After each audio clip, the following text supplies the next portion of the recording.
이태준의 해방전후 이어서 수업해보도록 하겠습니다. 해방전후에 얼마나 혼란스러웠는지를 잘 알 수 있는 작품인데요. 현은 얘가 자전적 소설인 그 내용답게 작가예요. 근데 굉장히 나약하죠. 나약한 지식이.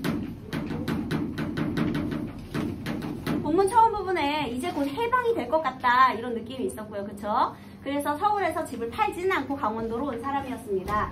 그 다음에 얘는요 지금 낚시를 하면서 어떻게 보면 전시체제와 어울리지 않는 일인 것 같기도 한데 낚시를 하면서 때를 기다리는 그런 태도를 드러내고 있었어요. 그 다음에 강원도에서 알게 된 김직원 영감은요, 얘는 이제 향교의 직원이었고, 그 다음에 굉장히 강직한 성품을 가지고 있는 공건적인 유학자였죠. 그래서 약간은 공건적인 유색. 나이 차이는 물론 많이 났죠. 자, 우리 본문 저기부터 한번 읽어보도록 하겠습니다. 176페이지부터. 낚시질을 못 가는 날은 현은 책을 보거나 그렇지 않으면 김직원을 찾아갔고, 김직원도 현이 강에 나가지 않았음직한 날은 을에 찾아왔다. 상종한다기보다 모시어볼수록 깨끗한 노인이요. 이 고을에선 엄연히 존경을 받아 오를 유일한 인격자요 지사였다. 아, 해방 전이거든요. 둘이 교류를 했는데요. 그때에는요. 서로 교류를 하면서 현이 김직원 영감을 존경했죠. 현은 가끔 김여옥, 인품이옥처럼 맑고 깨끗한 사람이죠. 이런 일을 가리킴이라도 끼었다. 김인현 3.1운동 때 감옥살이로 서울에 끌려왔었을 뿐 조선이 망한 이후 한 번도 자유로는 총독부가 생긴 서울에 오기를 피한이다. 굉장히 강직하죠. 창씨를 안 하고 견디는 것은 물론 감옥에서 나오는 날부터 다시 상투요, 가시였다. 그래서 전통을 고집하는 그런 인물입니다.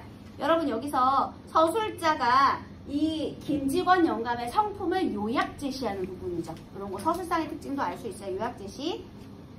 현과는 워낙 수십 년 연장인데다 현이 한문이 붙여 그분이 지은 시를 알지 못하고 그분이 신문학에 무관심하여 현대문학을 논담하지 못하는 것엔 서로 유감일 뿐. 그러니까 여기는 좀 예스러운 한시, 여기는 이제 신문학. 그래서 그거는 좀 차이가 있었지만 불행한 족속으로서 억천 암흑 속에 일로의 광명을 향해 남몰래 더듬는 그 간곡한 심정의 촉수만은, 자, 이게 무슨 소리냐? 불행한 족속. 얘네 둘 다 어떤 공통점이 있어요? 불행한 족속. 식민지 백성으로서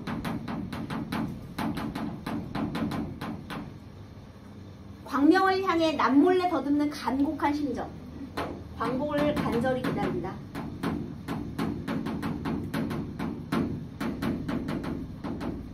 이거는 이제 둘의 공통점이 되겠습니다. 그래서요, 좀 교류가 있었습니다. 서로 간담을 비추는 사이가 되었다. 간담상조라는 말 들어봤죠? 마음을 나누는 친구, 서로 속을 내비치는 친구가 되겠습니다. 비슷한 말로 뭐가 있을까요? 대가, 절현, 지기, 지음, 관포, 지교 이런 거 있죠. 관포, 지교, 대가절연, 지기지음, 간담, 상조. 근데 여러분 중마고우는 안 돼요. 중마고우는 왜 안 되게요?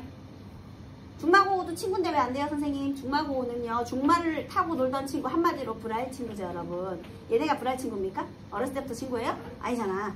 뒤늦게 만나서 마음을 터놓은 거지, 어렸을 때부터 친구는 아니에요. 하루 저녁은 주름자 피었으나 정체, 그러니까 정갈한 빛이 돋는 두 눈에 눈물이 마르지 않은 채 찾아왔다. 현은 아끼는 촛불을 켜고 맞았다. 네, 오늘 다 큰 조카 자식을 행길에서 매질을 했어. 자, 여기서요, 이 김직원 영감의 이 강직한 성품을 보여주는 어떤 하나의 사례가 나오거든요. 자, 이 강직한 성품을 보여주는 일화, 바로 뭐냐면요, 조카를 행길에서 매질한 사건을 보여주는 거예요. 이 일로 찾아왔어요. 어떤 일이었느냐. 김직원은 그저 손이 부들부들 떨며 있었다. 자, 조카 하나가 여기부터 바로 해볼게요. 조카 하나가 면석이로 다니는데 그의 매부면은요, 여러분, 누나의 남편이에요. 매형이죠, 매형. 즉, 이분의 조카 사위. 이 그 조카, 그리고 그 누나도 조카일 거 아닙니까? 그러니까 조카 사위겠죠. 이 청년의 매부는요. 그러니까 조카 사위 된 청년이 일본으로 징용당해 가던 도중 도망해 왔다. 몸을 피해 처가온 것을 이곳 면장이 알고 그 처남더러 잡아오라 했다. 이 기밀을 그러니까 그 분위기를 눈치챈 내부 청년, 그러니까 조카 사위죠. 그 사람은 산으로 뛰어 올라갔다 도망쳤대요. 처남 청년, 그러니까 면석이 조카, 경방단의 응원을 얻어 경방단이 뭐냐면요. 일본이 좀 자기 업무를 좀 더 수월하게 하기 위해서 경찰이나 소방 보조직 그 단체를 꾸민 거예요. 그래서 친일 단체예요. 경방단의 응원을 얻어 산을 에워싸고 토끼 잡듯 붙들어다 주재소로 넘겼다는 것이다. 어머, 바로 다 드세요. 지금 여기서 요약 제시하고 있죠. 서술자가 이 사건을 요약적으로 제시하는 부분입니다. 요약 제시. 아니 근데 지금 어떤 일이 있었던 거예요, 여러분? 자기 매형 잡아다 넘긴 거죠. 그지?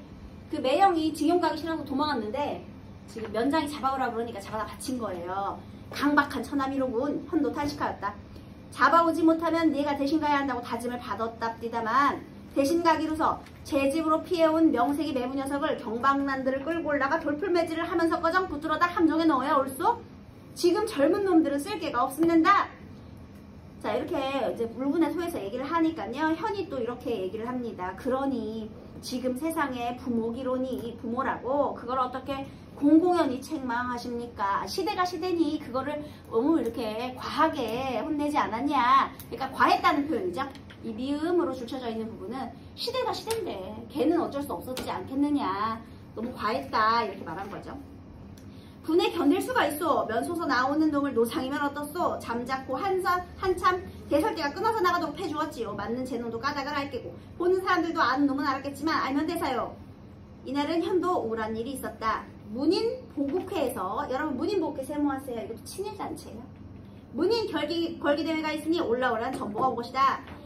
자, 여기 그 다음에 여기 이 나약한 지식인으로서의 면모를 보여준 사건이 바로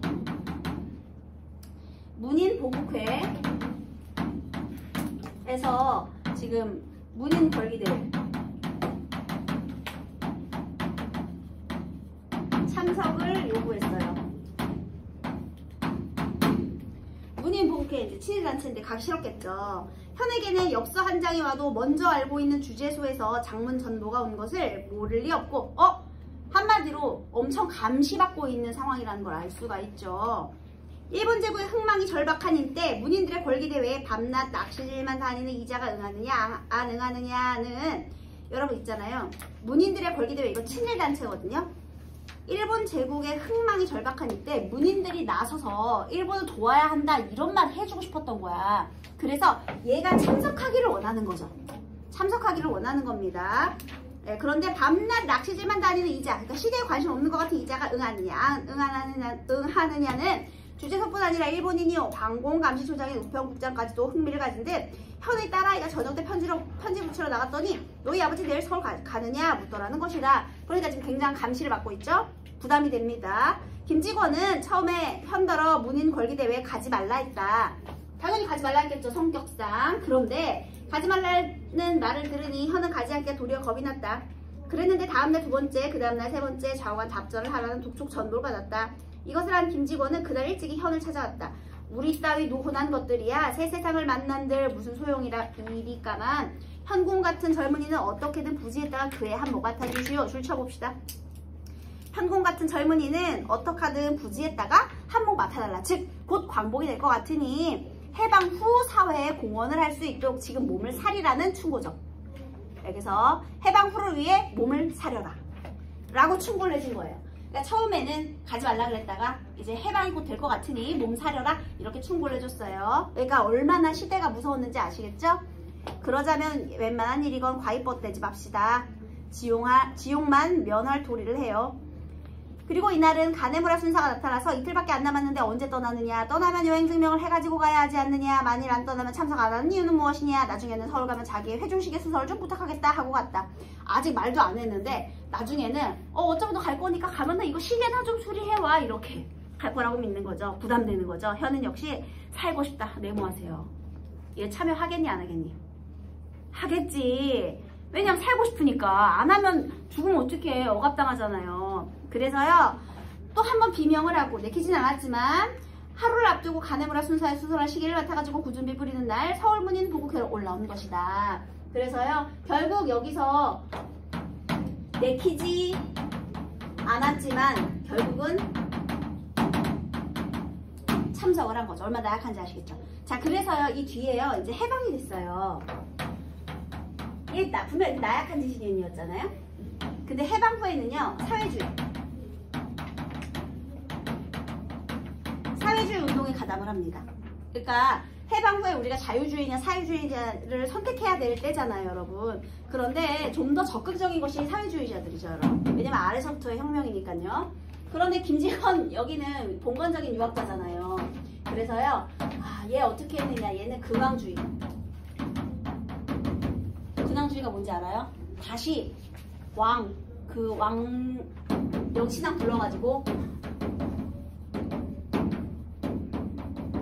다시 왕권으로 가자.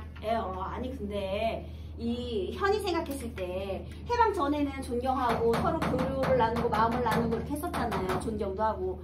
근데 이게 말이 되냐고. 새로운 시대에 얘는 적응을 못한다는 생각인 거죠. 차라리 뭐 자유주의든 사회주의든 그러면 이제 대화라도 해볼 텐데 이건 좀 아니지 않나. 그래서요, 거리감을 느끼고 단절감을 느꼈다. 더 이상은 말이 안 통하겠구나 하는 걸 느꼈거든요. 그래서 이렇게 다양한 사람들이 있었다라는 겁니다.